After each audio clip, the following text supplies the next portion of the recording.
Hey everyone! In this video, we're going to talk about the chain rule of differentiation.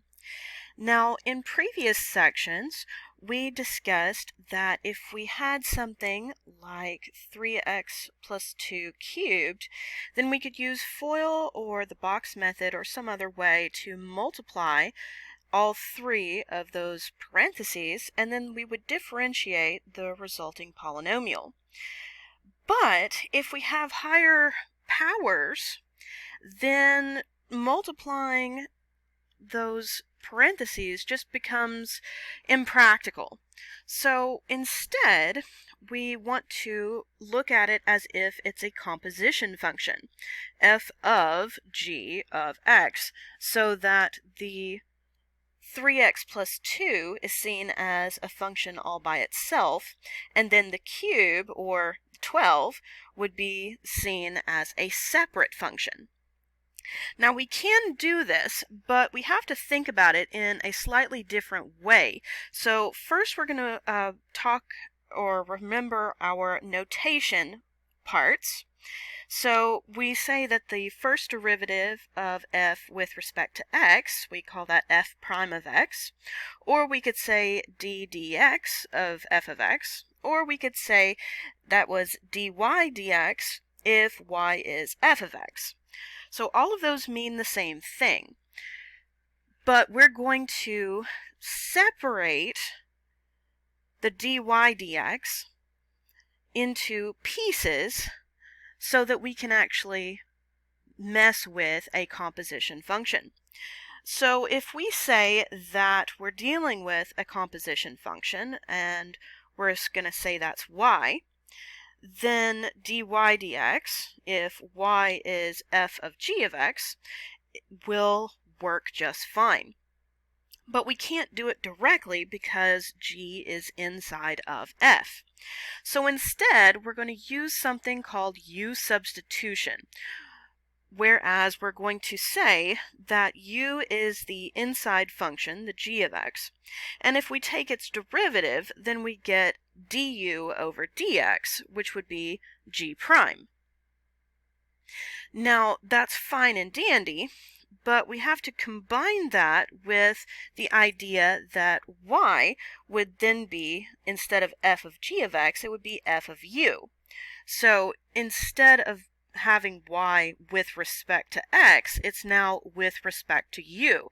So if we take the derivative, we would have dy du, which is very interesting because we know that anything over itself is 1, which would mean du over du is 1, and if we multiply the dy du, which we get from f prime, and we multiply that to du dx, which would be g prime, then the du's would cancel entirely, leaving us just with dy dx. And this is called the chain rule. Okay? So let's actually apply this knowledge. So let's go to our 3x plus 2 to the 12th power. So the first thing we have to do is individually figure out what f and g are. Because we are working with a composition function, we have to know the pieces so that we can get their derivatives. So whatever is inside will be our g of x. So what I can see is that 12 is on the outside of a parentheses, so that would be easy to say that that is f of x. And then what's inside would be g of x. So there and then there, so we can say that g of x would be 3x plus 2, and then what's outside, the 12, would be part of f of x. And we would say that that could just be x to the 12th, where x would be the substitution we would use for g. So this is composition of functions. It may or may not be something you remember from previous math courses. If you want to, you can always Google it to have a good refresher. Now, we have identified what f and g are, so we want to find the derivative of it. So the chain rule says, and we're going to use dy dx for this, so h of x would be, h prime of x would be dy dx, where y is h of x. So we would want dy over du times du over dx. And if we get into the habit of using this notation, it will be very handy for future sections. The notation we use for various methods of finding the differential can vary depending on the function itself or what we need that way. So, the other way to think about it, instead of dy du du dx, we could also think about it as f prime of g, the original g, times g prime of x. Both of those would be identical, mathematically speaking. It's just us ourselves that like it in different forms depending on what we're working with. So g prime of x would be the derivative of g of x. So power rule would just say that would be 3. And then f prime would be the derivative of f of x. So once again, power rule. So that would be 12x to the 11th power. Now this gets a little bit weird because the formula itself says f prime of g. So I just found f prime of x, not f prime of g. So f prime of g would say 12, and then I would substitute g of x in for the x, and then to the 11th power. So my h prime, f prime of g, so that's 12, 3x plus 2 to the 11th power, times g prime, which is 3. So simplify 12 times 3, which is 36, and then 3x plus 2 to the 11th power. And there we are. That's it. So you got to be careful with your notation and what means what.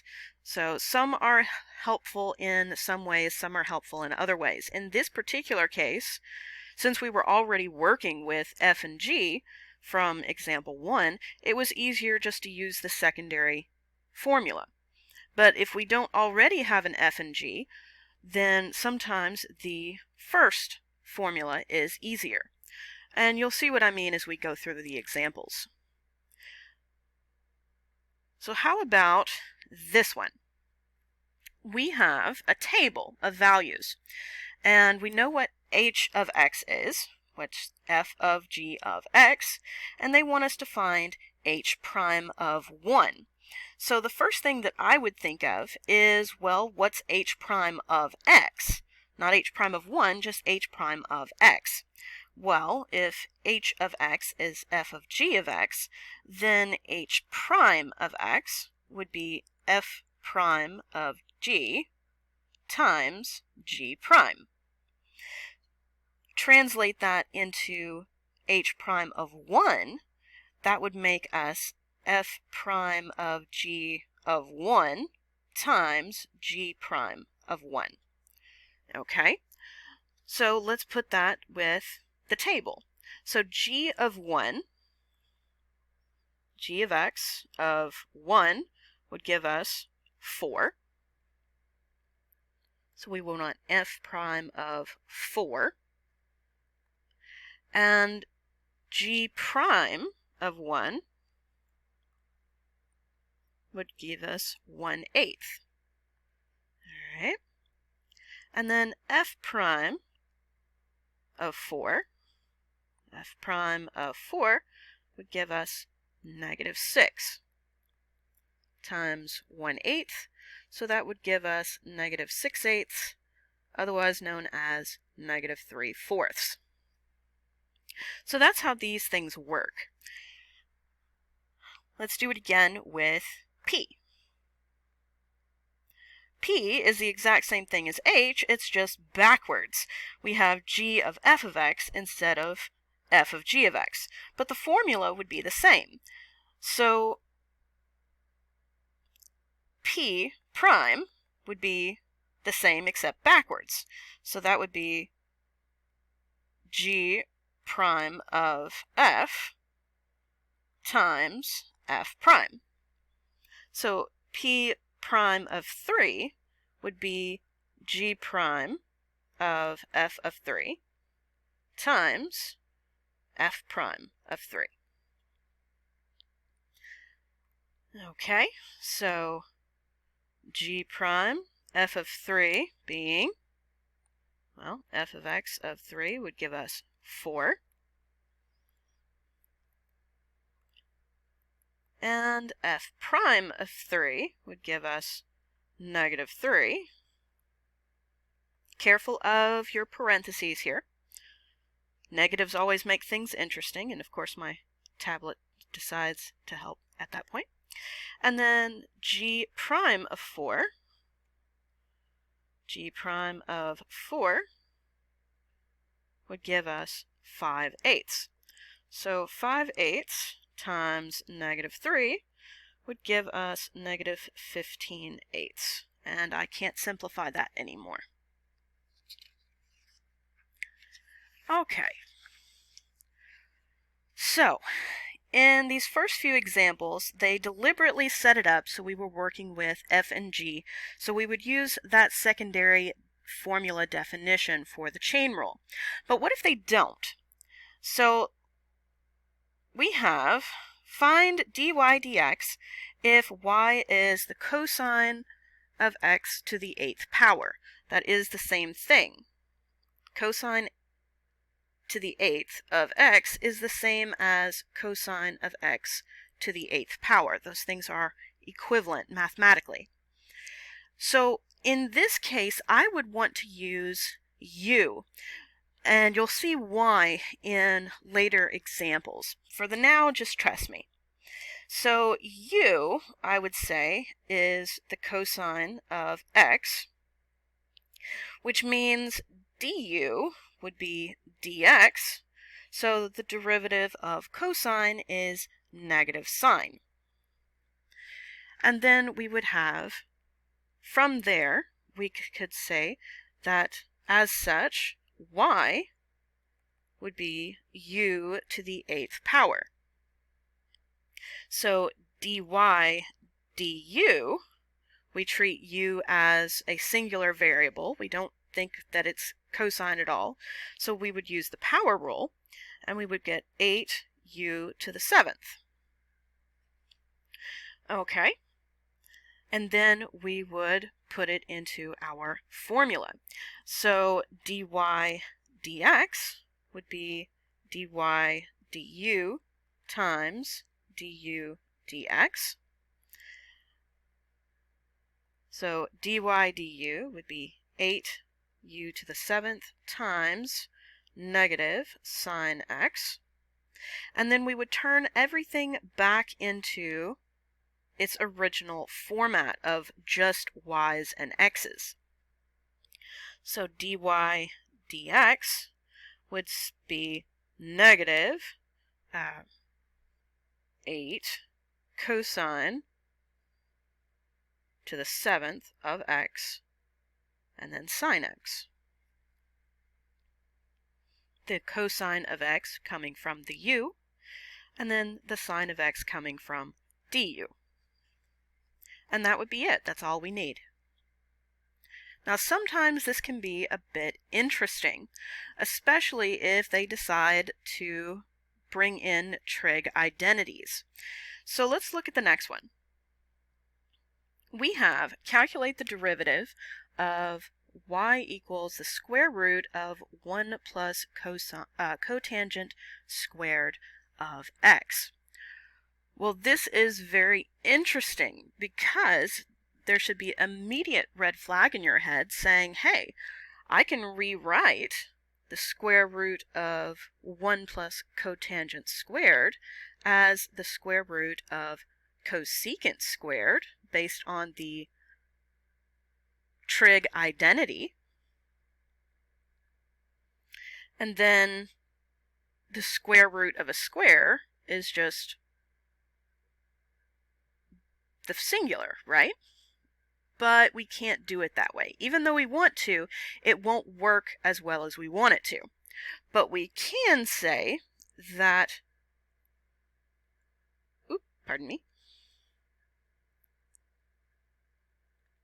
the square root is a 1/2 power.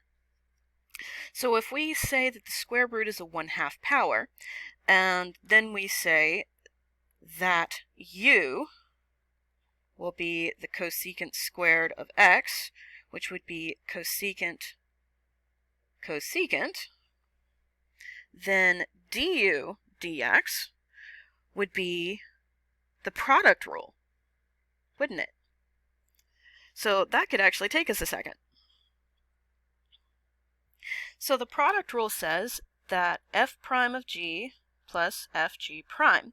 So du dx would be f prime cosecant, the derivative of cosecant is negative cosecant cotangent times cosecant, and then plus f g prime, once again, negative cosecant cotangent, and then combined terms, they're the exact same thing, so negative 2 cosecant squared cotangent.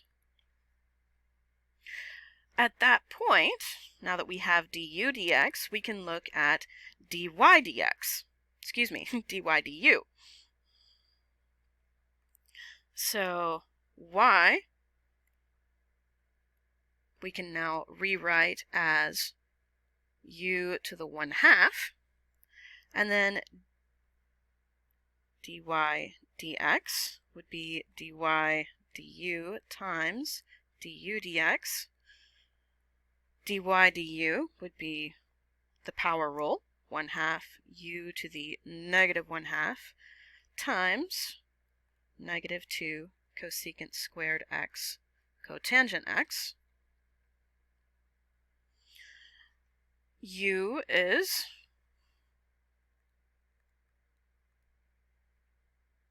cosecant squared x to the negative 1/2 to the negative 2 cosecant squared x cotangent x, and simplify as much as we can. So the 2's would go away, the negative would stay.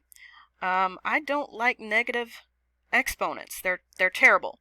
So I will have this as a fraction. So negative cosecant squared x cotangent x as my numerator, and my denominator would be the square root of cosecant squared x. But remember, way back when, we started with 1 plus cotangent squared x. So let's do that instead, because that's what they gave us to begin with. We changed it to make it easier on ourselves, but that's not what we started with. So we'll change it back. Changing things to help us is always fine, as long as math supports it. But if it starts getting a little bit iffy, then you're going to want to change it back, especially as you get higher and higher into your math classes. You'll always have to change it back, so it's a good habit to get into.